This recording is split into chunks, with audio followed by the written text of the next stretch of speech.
Hello my friends, my name is Jim. This is my channel, Books, Reading and Stuff, and today I have a tag for you. The tag is the Great Hitchcock book tag, and this was created by Bart J. Gilbertson at Book Rising, and I was tagged by the Falcon Reads. So without further ado, let's go on with the tag. Spellbound. Name a book that had you so completely enthralled you couldn't put it down. For this I have The Invisible Life of Addie LaRue by V.E. Schwab, and it's one of those rare books that made me miss my stops and made me miss some sleep because I couldn't put it down. The pacing starts slow and gets faster and faster. It's the story of this woman who makes a Faustian pact with the devil, or Luke, or Lucifer, and in return for immortality, nobody can remember her. And it starts in the 18th century in France and continues to the present day, and it's a fascinating premise, and it's extremely well executed by V.E. Schwab. Prompt number 2, rope. Name a book where the murder weapon was anything other than a gun or a knife. Well, I've recently read Sparkling Cyanide. As the title suggests, the weapon was poison. Agatha Christie used poison as a weapon in many of her books, as did Dorothy L. Sayers in Strong Poison.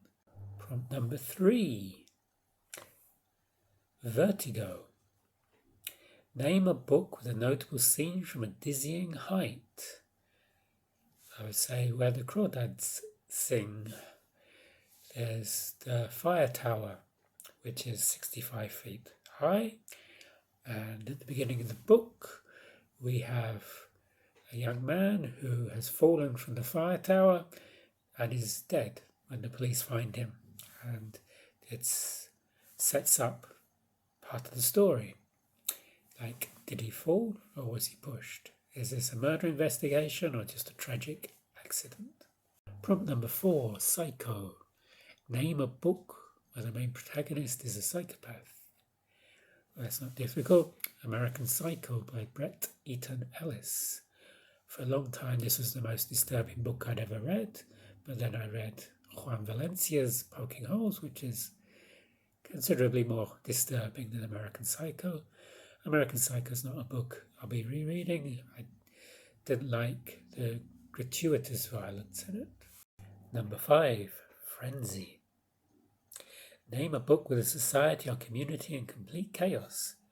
Again, this is another book I didn't like, The Lord of the Flies by William Golding, where some children, some boys left alone on their own on an island, descend into savagery and murder. Prompt number 6, Topaz. Name a book where gems or jewels are an essential part of the plot. Again, I can go to Agatha Christie, not Sparkling Cyanide, Death on the Nile. One of the clues is a necklace made of pearls,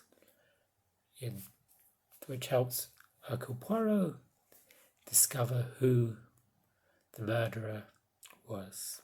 Prompt number 7, The Birds. Name a book where a bird or birds play an important part in the story. Finally, a physical book I can hold up.